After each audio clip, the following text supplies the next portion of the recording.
The longer he plays, the more his value diminishes. Yeah. And his legacy. It gets tainted. And I agree with OP. The longer this goes, the more his legacy gets diminished, because the more he expects people to look at him or view him the same as they did 10, 15 years ago. And he's not that player anymore. The Lakers may have wrapped up the LeBron James era long before the rest of the NBA caught on. For months, the biggest question around the league has been the same. Where will LeBron play next?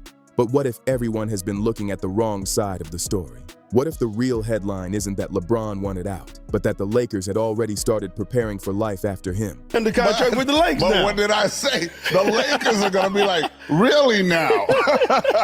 Well, we're going to hold your son hostage. That conversation got a lot louder after former Lakers head coach Byron Scott shared his thoughts. He didn't question LeBron's talent or try to take away from everything he has accomplished. Instead, he pointed towards something much bigger happening behind the scenes. According to Scott, once the Lakers committed to Luka Doncic as the face of the future, LeBron's chapter in Los Angeles was already reaching its final pages. The team may have simply allowed everything to play out naturally instead of creating a messy public split. If Scott's view is accurate, then this wasn't some last-minute choice. It may have been a long-term plan that slowly came together. And once you line up the timeline, a lot of things start making more sense. You bring up the Bronny thing with Cleveland. So what's more important to LeBron today?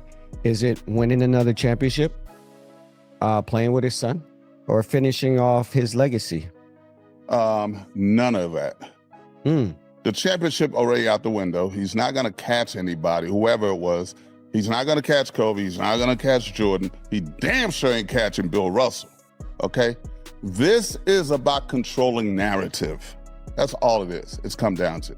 LeBron changed the Lakers from the moment he signed. Before he even stepped onto the court, ticket demand exploded, jersey sales shot through the roof, and the Lakers instantly became the center of attention across the basketball world again.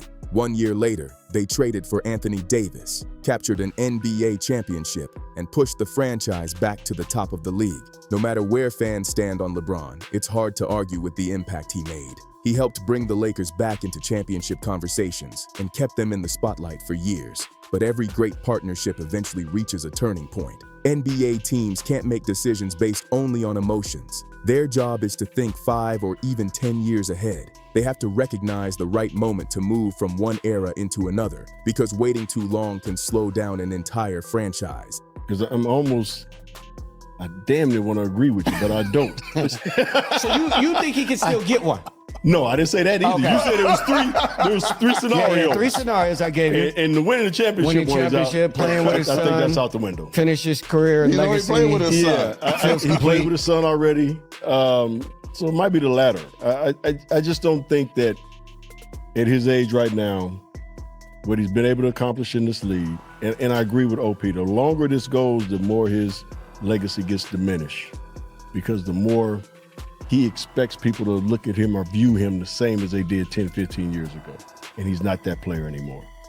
You know, so you got to really find out what's important to him at this particular time. I mean, we can all talk about the love of the game and that you're going to continue to play until, you know, they take that jersey off of you.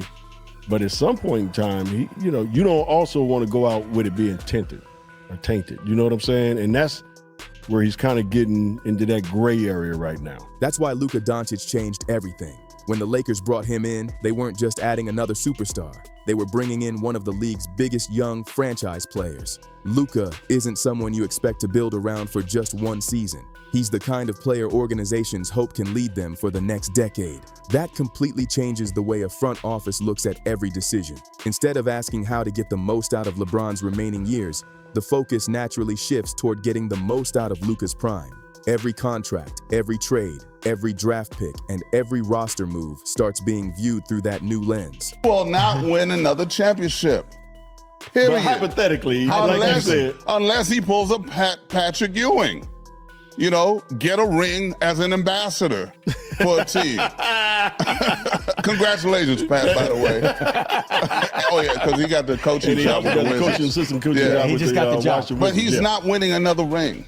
I'm agree with OP on that. I just don't see a scenario right now where he can go to a team that has a chance to win a championship. Byron Scott believes that's when the signs became impossible to ignore. During his interview, he praised LeBron's incredible longevity and made it clear that very few players in NBA history have stayed this productive at this stage of their careers. Even now, LeBron can still score efficiently, create offense, grab rebounds, and take control of games for long stretches. Nobody is seriously claiming he suddenly forgot how to play basketball. Scott's point wasn't about LeBron's talent.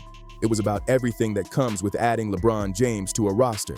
In Scott's opinion, teams no longer evaluate only the player. They also consider everything surrounding him. That includes Rich Paul, clutch sports, nonstop media coverage, constant trade rumors, endless TV debates, and the intense attention that follows nearly every team decision. Whether people agree with those concerns or not isn't really the main issue. Scott believes front offices have to weigh all of those factors when making major decisions. Years ago, those conversations barely existed because every team wanted the chance to sign LeBron. Franchises created salary cap space years ahead of time, hoping they could land him. Owners flew across the country just for the opportunity to meet with him and make their pitch. Scott says today's situation looks very different. That doesn't mean LeBron has lost his value. It simply reflects the reality that he's now 41 years old. Every general manager eventually has to ask the same difficult question. How much should a team invest in a player who may realistically have only 1 or 2 elite seasons left? That's just the reality of professional sports. Age eventually changes every superstar's position, no matter how legendary their career has been. Michael Jordan went through it. Kobe Bryant experienced it. Tim Duncan did too.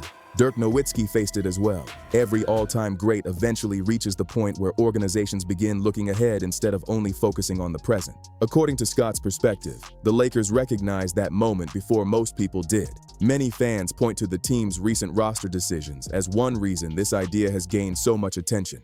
One example is Austin Reeves. When reports surfaced that the Lakers were willing to invest heavily in Reeves, many fans first focused on the size of the contract. But others started asking a different question. Was this another sign that the franchise was quietly building around its next core instead of continuing to center every long-term decision around LeBron James? Other fans looked at something much bigger. To them, it wasn't just about one contract. They saw it as a message from the organization. Teams don't hand out major long-term deals unless they truly believe those players fit the future. If Luka Doncic is the centerpiece, then building around younger players like Austin Reeves makes perfect sense. Building an entire long-term plan around a 41-year-old simply doesn't match that timeline. That doesn't mean the Lakers suddenly stopped respecting LeBron or forgot everything he accomplished. It simply suggests that their priorities may have shifted. That's what usually happens when a franchise begins moving from one era into the next. The focus slowly changes, even if the respect never disappears. Then there was the contract situation. A lot of analysts noticed that the Lakers never seemed to rush into giving LeBron another long-term extension. Instead, both sides allowed things to unfold without forcing a quick decision. Supporters of Byron Scott's theory believe that wasn't random. In their view, the organization may have already decided on its long-term direction behind the scenes. Rather than creating a huge public showdown, they may have preferred to let LeBron shape the conversation himself if and when he decided to move on. If that's true, it would have avoided unnecessary drama while protecting the relationship with one of the greatest players the game has ever seen. From a public relations standpoint, many people would see that as a smart move. Why create headlines about a messy split when both sides have shared so much success? Why risk damaging a relationship that helped bring another championship to Los Angeles? Instead, the team could quietly prepare for the future while allowing LeBron to introduce the next chapter on his own terms. Of course, not everyone agrees with that idea. Plenty of fans believe people are reading way too much into routine front office decisions. They argue that today's NBA is completely different because of the league's financial rules. The second apron has forced contenders to think much more carefully before handing out expensive contracts. Teams simply can't spend money the way they once did. One massive contract can affect several future moves. Keeping an aging star could mean losing younger contributors, while adding another max contract can limit flexibility across the roster. Front offices now spend countless hours studying salary cap rules right alongside evaluating talent because every decision has long-term consequences. Those financial challenges are impossible to ignore. Even so, Byron Scott believes basketball isn't the only factor teams consider. He thinks organizations also pay attention to everything that comes with the spotlight. When LeBron joins a franchise, nearly every move becomes a national talking point. Coaching decisions get picked apart. Teammates become constant discussion topics. Every losing streak suddenly feels like a major story. Some owners welcome that attention because it brings huge exposure and business opportunities. Others would rather build in a quieter environment with fewer distractions. Neither approach is automatically right or wrong. It's simply a different philosophy for running an NBA franchise. Scott also spoke about Bronny James, bringing up another topic that continues to generate discussion. Watching LeBron share an NBA court with his son created one of the most unforgettable moments in basketball history. Many fans celebrated it as a once-in-a-lifetime achievement and a special family milestone. At the same time, some observers wondered whether personal goals and basketball decisions could become connected. Scott suggested that some teams might privately consider questions like these before making major decisions. Could there eventually be expectations involving Bronny? Could family considerations become part of future conversations? Those are questions people debate, but nobody outside NBA front offices knows exactly how those discussions happen. That's why it's important to separate opinions and speculation from confirmed facts. Teams examine every possible scenario before making major decisions, but what happens inside those meetings usually stays behind closed doors. Everything else remains discussion and interpretation rather than proven fact. No NBA executive has publicly said that these factors stop teams from pursuing LeBron James. Every franchise has its own priorities and its own way of building a contender. Some organizations are happy to embrace the non-stop headlines if it gives them a better chance to win. Others would rather keep the spotlight under control and avoid extra distractions. One thing hasn't changed. LeBron is still one of the biggest names in all of sports. He sells jerseys, packs arenas, boosts TV ratings, attracts major sponsors, and brings huge attention everywhere he goes. That kind of impact is still incredibly valuable. But at the end of the day, every team's biggest goal is winning championships. That's exactly why Luka Doncic changes the conversation so much. He's entering the prime of his career. And if you're the Lakers, every major decision naturally starts with one question. What's the best way to build a championship team around Luka over the next 10 years? Once that becomes the focus, attention naturally shifts away from maximizing LeBron's remaining seasons. It's not about disrespect. It's about planning for the future. That's the difficult reality every franchise eventually faces. Fans build emotional connections with legendary players, while front offices have to think years ahead. NBA history has shown this over and over again. The Celtics eventually turned the page on their legends. The Spurs moved into a new era after Tim Duncan. Dallas prepared for life after Dirk Nowitzki. One day, even Golden State will have to face similar decisions with Stephen Curry. Every dynasty eventually reaches a new chapter. That's why Byron Scott's comments grabbed so much attention. They echoed something many fans had quietly wondered for quite a while. Maybe Luka wasn't simply another superstar addition. Maybe he represented the official passing of the torch. If Scott's opinion turns out to reflect what really happened behind the scenes, then LeBron's exit wasn't a shocking surprise. It was simply the final chapter of a story that had already been unfolding.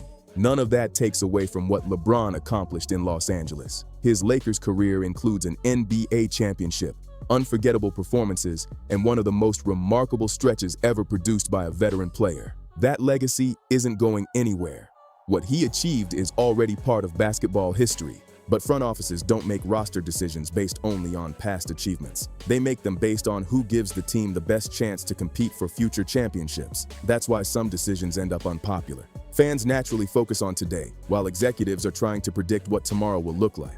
Sometimes those bets pay off in a huge way. Sometimes they miss completely. Only time will reveal whether the Lakers made the right call. If Luka leads Los Angeles back to multiple championships, many people will point to this transition as a smart long-term move. If the Lakers struggle while LeBron thrives somewhere else, plenty of critics will say they moved on too soon. That's the way sports work.